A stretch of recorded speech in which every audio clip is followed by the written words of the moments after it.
കാലാവസ്ഥാ വ്യതിയാനം ഏറ്റവും കൂടുതൽ ബാധിക്കുന്ന രാജ്യങ്ങളിലൊന്നാണ് ഇന്ത്യ. ഈ വർഷം എൽ നിനോ പ്രതിഭാസം കൂടുതൽ ശക്തി പ്രാപിച്ച് മൺസൂണിനെ ദുർബലപ്പെടുത്തുമെന്ന മുന്നറിയിപ്പുകളാണ് ഗവേഷകർ നൽകുന്നത്. ഇത്തവണ മഴ ലഭിക്കില്ലേ എന്നതാണ് ആശങ്കയുണർത്തുന്നത്.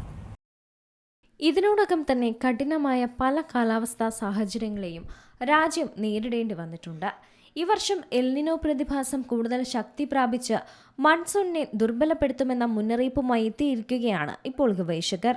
സമുദ്രത്തിലെ ലവണാംശമാണ് എൽ നിനോ ശക്തിയാർജിക്കാൻ കാരണമെന്നാണ് ഇപ്പോൾ ചില യൂണിവേഴ്സിറ്റികളുടെ റിപ്പോർട്ടിൽ മനസ്സിലാക്കുന്നത്.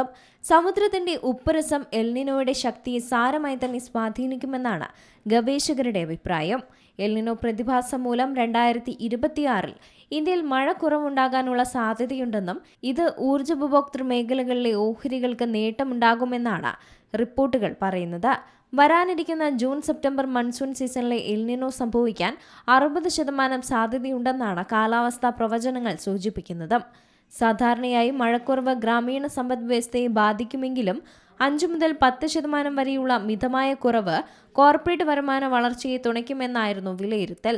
പസഫിക് സമുദ്രത്തിലെ താപനില വർദ്ധിക്കുന്ന ഈ പ്രതിഭാസം ഇന്ത്യയിൽ കഴിഞ്ഞ 25 വർഷത്തിനിടെ ശരാശരി 15% മഴക്കുറവിന് കാരണമാക്കിയിട്ടുണ്ട്.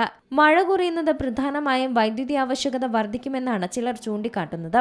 കൃഷിയിടങ്ങളിലെ ജലസേചന പമ്പിങ്ങിനും കഠിനമായ ചൂട് കാരണം വീടുകളിലെ AC, ഫാൻ തുടങ്ങിയവയുടെ ഉപയോഗം കൂടുന്നതിനുമാണ് കൂടുതൽ വൈദ്യുതി ആവശ്യമായി വരാറുള്ളത്.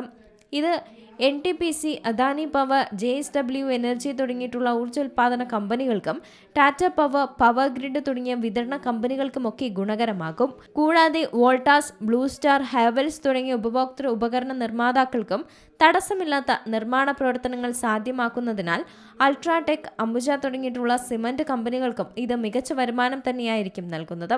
മഴക്കുറവ് ട്രാക്ടർ, FMCG മേഖലകളിലെ ഓഹരികൾക്ക് നേരിയ ആശങ്കയുണ്ടാക്കുമെങ്കിലും ഇന്ത്യയിലെ ജലസംഭരണികളിലെ നിലവിലെ ഉയർന്ന ജലനിരപ്പ് ഈ ആഘാതം കുറയ്ക്കാനും സഹായിക്കും. കഴിഞ്ഞ വർഷത്തേക്കാൾ 13% അധികം വെള്ളം നിലവിൽ ജലസംഭരണികളിലുണ്ട്. ഇത് ജലസേചനത്തെ സഹായിക്കുകയും കാർഷികോൽപാദനം തകരാതെ നിലനിർത്തുകയും ചെയ്യും. ചുരുക്കി പറഞ്ഞാൽ കാലാവസ്ഥാ വ്യതിയാനം ചില മേഖലകളിൽ വലിയ വെല്ലുവിളികൾ ഉയർത്തുമെങ്കിലും ചില മേഖലകളിൽ ഓഹരി വിപണിയിലെ ഇത് പുതിയ അവസരങ്ങളാണ് തുറക്കുന്നത്. News desk C Malayalam news. ഏറ്റവും പുതിയ വാർത്തകളും വിശേഷങ്ങളും വിരൽത്തുമ്പിലറിയാൻ സി മലയാളം ന്യൂസ് എല്ലാ ഡിജിറ്റൽ പ്ലാറ്റ്ഫോമുകളിലും ലഭ്യം.